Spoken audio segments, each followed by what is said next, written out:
لیکن آپ دیکھیں ہمارے نبی نے امیر آدمی بننے کا کوئی طریقہ نہیں بتایا، انہوں نے اچھا انسان بننے کا طریقہ بتایا. امیر آدمی بننا آپ کی چاہت ہے، وہ اللہ نے کہا ہے میں پوری کر دوں گا، تم یہ کرو میں تمہاری چاہت پوری کر دوں گا. اس لیے آپ کو کہا کمائی سے تو نہیں ہو سکتا، پھر طریقہ تو یہی ہے کہ اپنی چاہت میں مانی. اب بابا ہیں ہمارے بابا فیم چاہتے تھے، اسٹارٹ اپ چاہتے تھے، کیمرہ چاہتے تھے، تو اسٹار بننا چاہتے تھے، اس کے لیے سنگر بننا چاہتے تھے تاکہ میں نکلوں لوگ میرے اوپر ٹوٹیں، میرے آٹو. یہ ہمارے بابا کا مزاج تھا پیدائشی. لیکن انہوں نے دیکھا کہ یار یہ رستہ غلط ہے، انہوں نے اس کو سیکریفائس کر دیا اللہ تعالیٰ کے لیے. اللہ تعالیٰ نے مولوی کی شکل میں اسٹار بنا دیا. دین ان کی چاہت، بابا کے اندر اسٹار بننے کے لیے سب کچھ کمپرومائز کرنے کی ان کی نیت تھی کہ میں کچھ بھی چھوڑ دوں گا لیکن میں نے بڑا سنگر بننا تاکہ لوگ مجھے دیکھیں، لوگ میری تصویریں کھینچیں، میرے پیچھے بھاگیں. انہوں نے دیکھی کتنی بڑی چاہت قربان کی، اللہ نے وہی دے دی، اور ایسی دی کہ سنگر بوڑھا ہو کے فارغ ہو جاتا ہے، اور جو عہدہ اللہ نے انہیں دیا یہ بڑھاپے میں بڑھتا جاتا ہے. بالکل مولانا ویسے ہی بڑھاپے میں نام ہوا 10 سال میں نام 10 سال میں. اور یہ سائیکل کا نام ہے کہ اس میں جتنا انسان بوڑھا ہوتا ہے لوگ اتنی محبت کرنے لگ جاتے ہیں. اللہ نے پھر انہیں صحیح کر کے دیا. اللہ نے کہا اس نے میرے لیے چھوڑ دیا، میں وہی اسٹارٹ اپ اس کو دوں گا. سنگر تو بہت ہیں لیکن مولوی اسٹار پوری دنیا میں کوئی نہیں. اور اپنی نوعیت میں ایک انسان بنا دیا پوری صدی. انہوں نے کس سے ڈیل کی اللہ تعالیٰ سے. میں چاہتا ہوں میں بہت بڑا بزنس مین بنوں، دنیا کی پہلے نمبر کی کمپنی بناؤں. میں بھی وہی کروں گا جو اللہ تعالیٰ کہتا ہے. کوشش میں کھوٹ ڈالتا ہے پھر اللہ تعالیٰ بھی کھوٹ ڈالتا ہے. بالکل کوشش بس 100% تو ہم 1% نہیں کر سکتے. اللہ تعالیٰ سے ڈیل کرنے اس کے بعد قرآن حکیم اب علی بھائی کی ویڈیو اینڈ تک دیکھیے گا، بہت انفارمیٹیو ہے، بہت زبردست. یہ قرآن حکیم میں چند سخت ترین آیات میں سے ہے، اور اس میں اللہ تعالیٰ کی طرف سے ایک بہت بڑا یونیورسل ٹروتھ اور بڑی ہی ایک ڈینجرس خبر انسانیت تک پہنچائی گئی ہے. اعوذ باللہ من الشیطان الرجیم، بسم اللہ الرحمن الرحیم. وَلَقَدْ ذَرَأْنَا لِجَهَنَّمَ كَثِيرًا مِنَ الْجِنِّ وَالْإِنسِ، اور بے شک جنوں اور انسانوں کی اکثریت ہم نے پیدا ہی دوزخ کے لیے کی ہے. اللہم اجرنا من النار، آمین. لیکن یہ اللہ نے کوئی ظلم نہیں کیا، بلکہ اللہ تبارک و تعالیٰ نے اس کی ریزن بھی بتائی ہے. یہ اللہ کا ایکسپرٹ اوپینین ہے کہ یہ جو انسانیت اور جنات یہاں پہ آباد ہوئے ہیں، ان میں سے الٹیمیٹلی اکثریت دوزخ میں ہی جائے گی. بڑے کم لوگ ہوں گے جو جنت میں جانے میں کامیاب ہوں گے. جو سورۃ العصر میں بھی آیا والعصر ان الانسان لفی خسر. زمانہ گواہ ہے اس بات میں کہ ساری انسانیت گھاٹے میں، سوائے ان لوگوں کے جو ایمان لے آئے، نیک اعمال کیے اور نیکی کی تلقین کرتے رہے اور صبر کی تلقین کرتے رہے. اس کے علاوہ پوری کی پوری انسانیت گھاٹے میں. اور دیکھ لیں زمانہ گواہ ہے کہ حضرت نوح علیہ السلام کے مخالفین تباہ و برباد کر دیے گئے، صرف 78 لوگ جو ہیں وہ کامیاب ہوئے. حضرت لوط علیہ السلام کی 2 بیٹیاں ان کے ساتھ بچائی گئیں، ان کی اپنی بیوی بھی، اور پوری قوم تباہ کر دی گئی. پوری انسانیت گھاٹے میں چلتی ہے، سوائے ان لوگوں کے کہ جو ایمان لے آئیں گے، نیک اعمال اختیار کریں گے اور حق بات کی تلقین کریں گے اور صبر کی. یہاں پہ سورہ الاعراف کی آیت نمبر 179 میں ہے کہ بے شک جنوں اور انسانوں کی اکثریت پیدا ہی دوزخ کے لیے ہوئی. لہم قلوب لا یفقہون بہا، ان کو ہم نے دل دیے تھے، عقل دی تھی، لیکن وہ اس سے سوچتے ہی نہیں. وَلَهُمْ أَعْيُنٌ لَا يُبْصِرُونَ بِهَا، ان کو ہم نے آنکھیں دی تھی لیکن آنکھوں سے دیکھنے کا سا دیکھنا نہیں دیکھتے، عبرت نہیں پکڑتے. وَلَهُمْ آذَانٌ لَا يَسْمَعُونَ بِهَا، اور ان کو ہم نے کان دیے تھے لیکن سننے والا سننا سنتے ہی نہیں ہے. أُولَٰئِكَ كَالْأَنْعَامِ بَلْ هُمْ أَضَلُّ، ایسے لوگ جو پایوں کی مانند ہیں بلکہ ان سے بھی بدتر ہیں، جو اپنی عقل، آنکھیں اور کان استعمال کر کے حق بات تک پہنچنے کی کوشش نہیں کرتے. اولئک هم الغافلون، ایسے ہی لوگ ہیں جو اصل میں غافل. استغفر اللہ. تو اللہ تعالیٰ نے یہ اس میں ایک غیبی خبر دے دی ہے کہ الٹیمیٹلی یہ ہونے والا ہے. مطلب کیا کہ اب جس نے تیاری کرنی ہے وہ خود تیاری کر لے.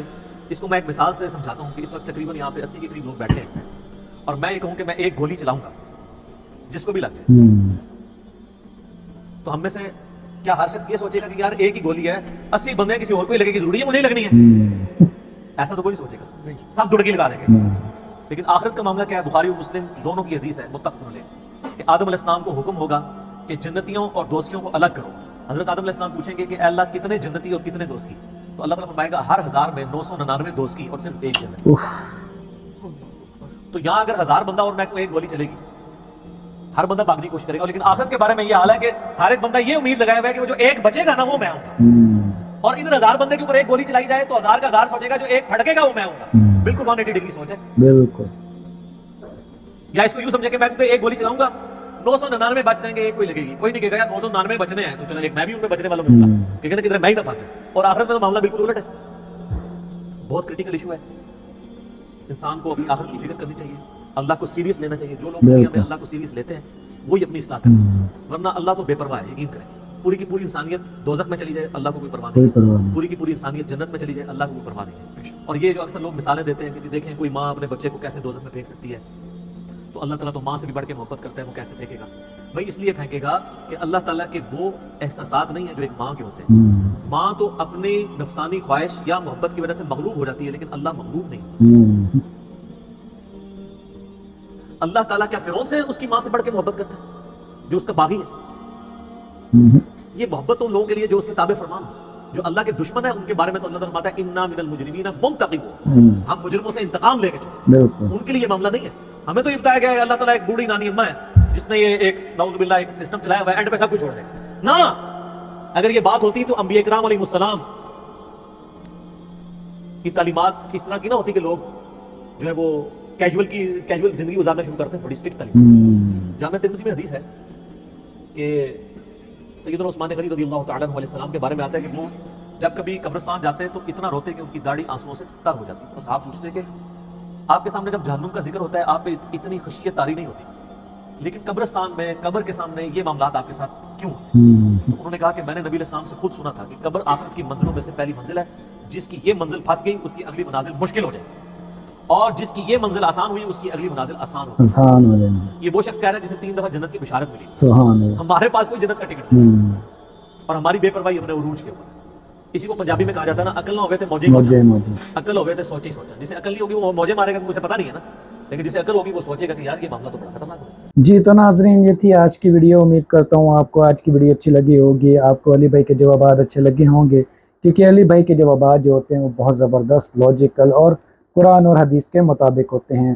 تو ویڈیو کے سٹارٹ میں ہم نے ایک ویڈیو دیکھی جو کہ عاصم جمیل مولانا طارق جمیل صاحب کے بیٹے کی ہے، جس میں وہ ان کی آڈیو ہے اور وہ ایسی باتیں کر رہا ہے کہ کوئی عام آدمی ایسی باتیں کر ہی نہیں سکتا. کیونکہ مولانا طارق جمیل صاحب کے مطابق ان کا کہنا ہے کہ میرا بیٹا ان پڑھ تھا، کیونکہ بچپن ہی سے اس کو دماغی پرابلم تھی اور وہ کبھی اسکول نہیں جا سکا، لیکن اس کی باتوں سے ایسے نہیں لگتا کہ وہ کوئی پڑھا لکھا شخص نہیں ہے، بلکہ اس کی باتوں سے ایسے لگ رہا ہے کہ واقع میں ہی کوئی اللہ کا نیک بندہ اور کوئی اچھا پڑھا لکھا بندہ باتیں کر رہا ہے. تو اس میں اس نے اپنے والد صاحب کی یعنی مولانا طارق جمیل صاحب کی مثال دی کہ کیسے وہ بچپن سے ہی ان کو گانے کا شوق تھا، سنگر بننے کا شوق تھا، کیمرے کے آگے آنے کا شوق تھا، لیکن اللہ تعالیٰ کی رضا کے لیے انہوں نے یہ سب کچھ چھوڑا اور اللہ کی راہ میں چل پڑے. لیکن پھر بھی اللہ تعالیٰ نے ان کو کیسا فیم دیا وہ ہم سب سے چھپا ڈھکا نہیں ہے. تو اس کے بعد ہم نے علی بھائی کی ویڈیو دیکھی جس میں علی بھائی نے ہمیں آخرت کے بارے میں بتایا کہ آخرت میں کیا سین ہوگا، کون لوگ جنت میں جائیں گے اور کون لوگ جہنم میں جائیں گے. بڑے ہی ڈیٹیل طریقے سے علی بھائی نے ہمیں ویڈیو میں سمجھایا. تو آپ لوگوں کو علی بھائی کی ویڈیو کیسی لگی ہمیں کمنٹ سیکشن کے ذریعے ضرور بتائیے گا. اگر آپ کو ویڈیو اچھی لگی تو آپ لوگوں سے درخواست کرتا ہوں کہ اس ویڈیو کو زیادہ سے زیادہ شیئر کریں اور اسلام کو دوسروں تک پہنچانے میں ہمارا ساتھ دیں. ملتے ہیں اگلی ویڈیو میں، تب تک کے لیے اللہ حافظ.